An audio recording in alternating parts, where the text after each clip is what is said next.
কোথাও তো বিদেশে মরে গেছে। যাতে একটু টিপস দেন তো। ফকিন্নির বাচ্চা এখন জ্বালাইস না তো, কোনো কিছু দিতে পারবো না, হিন্টে বাদ যা।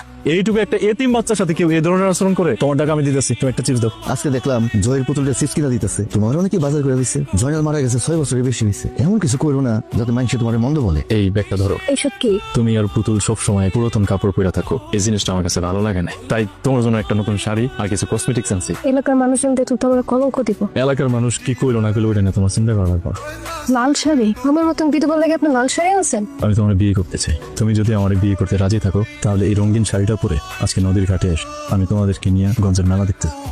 আরে কই যাইতেছো তোমরা? আমরা মেলায় যাইতেছি। ফাতেমা, তুমি বিধবা মেয়ে, লাল টুকটুকা শাড়ি পরছো, আবার দারুণ সাজ দিছো। তা তোমরা মেলার মধ্যে কি একাই যাইতেছো নাকি সাথে কেউ আছে? কেউ নাই, আমরা একলাই যেতেছি। হ্যাঁ, মেলার মধ্যে মেয়েরা একা একা যাবে, এটা কেমন দেখ? কত দুষ্টু লোক আছে, খারাপ দিকে যায়, খসা টসা দেয়। আমি যাবো তোমাদের সাথে। শাড়ি, চুড়ি, নেল পালিশ, ফিতা, লিপস্টিক যা লাগে সব আমার দায়িত্ব।